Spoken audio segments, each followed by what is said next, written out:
భారత రాజ్యాంగ నిర్మాత డాక్టర్ బాబాసాహెబ్ అంబేద్కర్ గారి యొక్క 133వ జన్మదినాన్ని పురస్కరించుకొని అంబేద్కర్ జయంతిని జరుపుకోవడానికి ఎంఆర్పిఎస్ పెద్దలుగా మేము చాలా సంతోషంగా ఉన్నాం. ఈరోజు ఈ భారతదేశం దశ నిర్దేశించినటువంటి నాయకుడు బాబాసాహెబ్ అంబేద్కర్ గారిని చెప్పడానికి సంతోషిస్తున్నాను.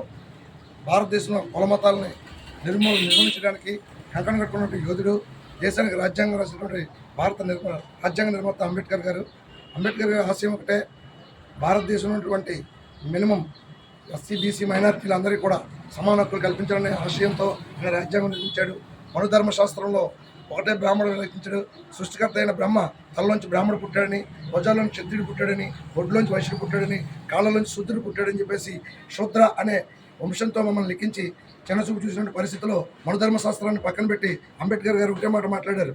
రౌండ్ టేబుల్ సమావేశంలో అంబేద్కర్ గారు, అలాగే నెహ్రూ గారు, గాంధీ గారు, సర్దార్ వల్లభాయ్ పటేల్ గారు కూర్చున్నప్పుడు ఈరోజు రేపు జరగబోయే ఎలక్షన్ దృష్టిలో పెట్టుకుని ఓటు హక్కుతో ప్రజల్ని అధికారుల్ని మనం నియమించుకుంటే భారతదేశానికి సరైన అధికారుల్ని ఏర్పాటు చేసుకుంటున్న ఒక ఆలోచనతో ఓట్లు ఎవరికి ఇవ్వాలని అని నలుగురు కూర్చొని మాట్లాడుతున్నప్పుడు ఈ దేశానికి అగ్రవర్ణంగా పిలువబడుతున్నటువంటి మహాత్మా గాంధీ అగ్రవర్ణాలందరికీ ఓటు హక్కు ఇవ్వాలని ఆయన నినాదం.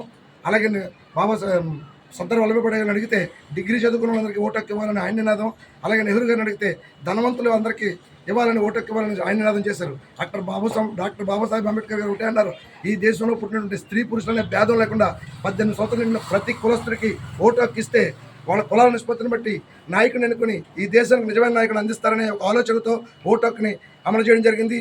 అగ్రవర్ణం అంటే ఎవరు అంటే ఈరోజు కాపులుగా, రెడ్డిలుగా, కమ్మలుగా పిలువబడుతున్న వారు అగ్రవర్ణం ఆ రోజు కాదు. మనుధర్మశాస్త్రంలో ఓన్లీ బ్రాహ్మణ, క్షత్రియ, వైశ్యుడు మాత్రమే అగ్రవర్ణం. వాళ్ళకే ఓటు మన గాంధీ గారు చెప్పినప్పుడు ఇప్పుడు ఈరోజు అగ్రవర్ణంలో పిలువబడుతున్న కాపులు కానీ, రెడ్డిలు కానీ, చౌదరులు కానీ అందరూ కూడా ఆ రోజు మనుధర్మశాస్త్ర ప్రకారంగా శూద్రులు. అలాంటి వాళ్ళందరికీ ఓటు హక్కు కల్పించినటువంటి మహానుభావుడు ఎవరైనా డాక్టర్ బాబాసాహెబ్ అంబేద్కర్ గారిని సభముఖంగా తెలియజేయడం నేను సంతోషిస్తున్నాను. కానీ ఇక్కడ బాధపడిన విషయం ఏంటంటే ఇంకా మేము ఈరోజు కూడా ఎస్సీపేటలోనే బాబాసాహెబ్ అంబేద్కర్ విగ్రహాన్ని పెట్టుకుని అంబేద్కర్ జయంతులు జరుపుకుంటున్నాం. ఈరోజు భారతదేశంలో రాజకీయ ప్రాధాన్యత సంపాదించుకొని అంబేద్కర్ రాజ్యాంగాన్ని ఉపయోగించుకొని కులపరంగా ఓసీ అనిపించుకుంటూ అగ్రవర్ణాలుగా పిలువబడుతూ రాజ్యసభలో సీట్లు సంపాదించి, అధికారాన్ని సంపాదించి, ఆర్థికంగా స్థిరపడి అగ్రవర్ణాలుగా పిలువబడుతున్నటువంటి బీసీ పేటల్లోని, కాపు వీధుల్లోని, రెడ్డి వీధుల్లోని, చౌదరి వీధుల్లోని అంబేద్కర్ వాళ్ళ విగ్రహాలను పెట్టి ఈ అంబేద్కర్ జయంతిని ఘనంగా వారు జరిపించాలని ఈ సభముఖం కోరుకుంటూ నేను సెలవు తీసుకుంటాను. Very good.